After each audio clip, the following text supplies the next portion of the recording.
Should I get a real estate license if I'm interested in investing in real estate? So as we've started to talk about real estate more on this podcast, and people have found out that I actually have a real estate license to invest in real estate, that's the only reason why I have the real estate license, is to invest in real estate. I'm getting this question a lot as well. So when you go out and get your real estate license, there's a couple of things that you want to be considering, and we're going to go through the pros and cons here in a second. But one of which is you want to consider how much time that you have, because going out and getting the license and maintaining that license does take time. Now, I can tell you that it has helped me tremendously in my real estate investing career. There's a number of reasons why, but it saved me over 6 figures just by having that real estate license. Now, I've bought and sold a lot of real estate and invested in a lot of real estate, so that's part of the reason my volume is much higher than the average person. But if you're someone who is looking at investing in real estate, then it is definitely beneficial, at least for me. Now, as you scale up and as you start to buy a lot more, it's not going to be as beneficial, and as you go to different states, it's not going to translate in a lot of other states. So it's only going to work if you're in your home state. Now, there are a couple of caveats and laws where some states will accept your license, but for the most part,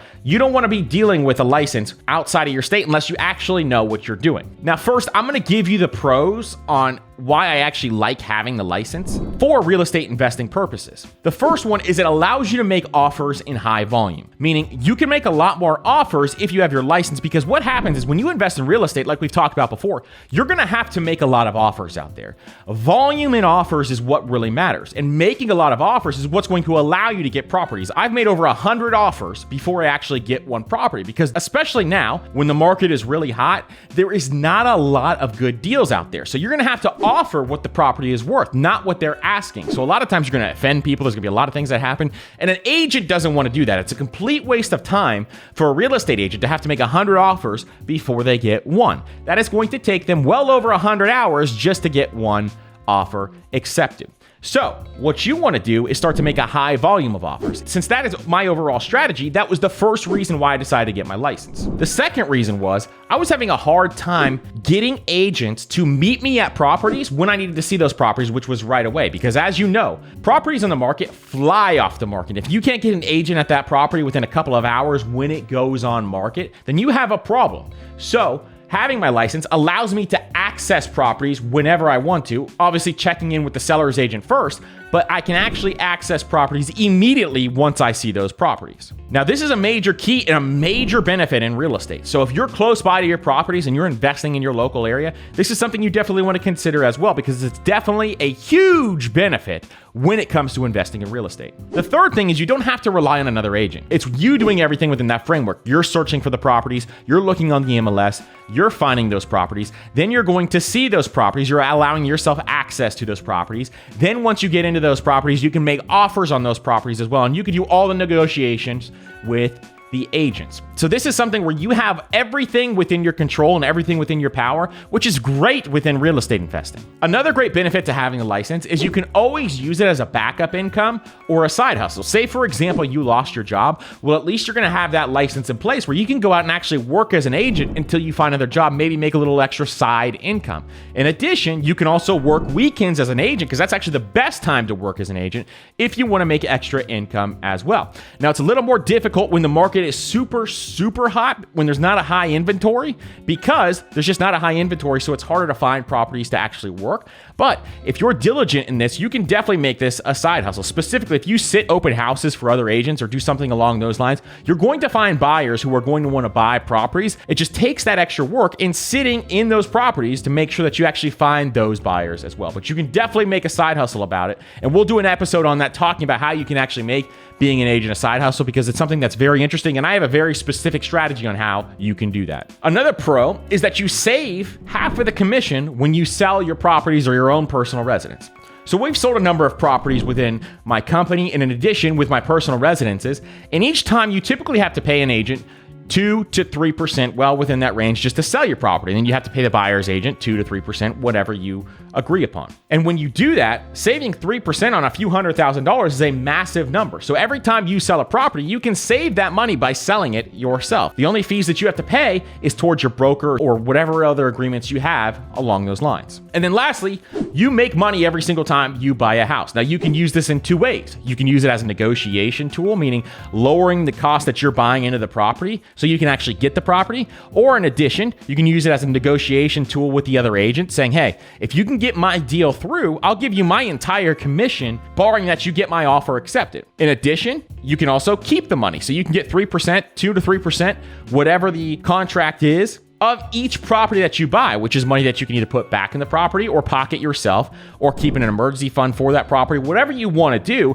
you can utilize that money in any which way you want to. So now I've done that a million times before, and I've used that for upgrades in the property so that I can get my rental properties almost free when I do some of the upgrades on those rental properties. So it's a great tool to have at your disposal if you're buying properties and you want to save some money on the buying side. Now, some of the cons are, if you're not doing this full time, if you're not an agent full time, like I'm not an agent, obviously full time, what I do is I just use it to buy and sell real estate. So if you're not doing it full time, it's going to cost you some money each and every year. So my costs are a little lower than most people. Just to be a member of the Realtor Association, which you have to be in my state to be an agent, that's about $600 a year. Then you have to have an MLS membership or a multiple listing services membership. And that's where Zillow and Realtor.com and all those other companies, they actually pull from the MLS and get their listings from there.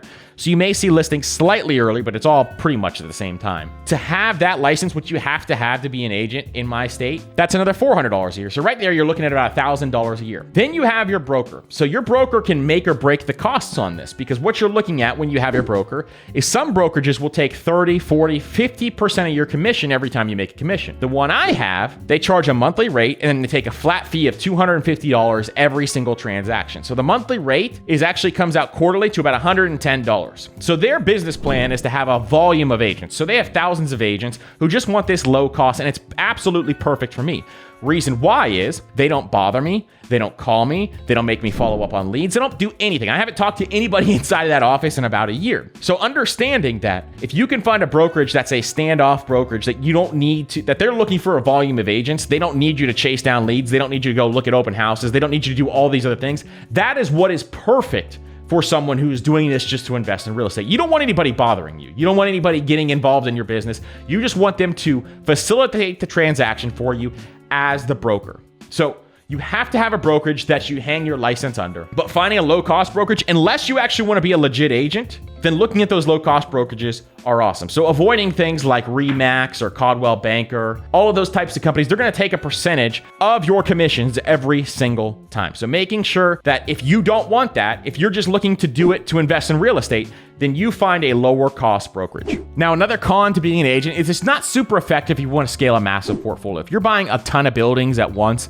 over time, it's not going to work, but it's still nice to have. If you're going to find the one-off single-family house that you want to buy, or if you're going to flip properties as well, then it's still nice to have that on the side. But it's not going to work if you really want to scale, because you're going to want to have a full-time agent looking for you and helping you out with that process as it gets more complicated. And then the other con, like we talked about, is the time to get the license. In my state, it's about 63 hours. I'm in the state of Florida. It's about 63 hours that you have to go through the process of the license.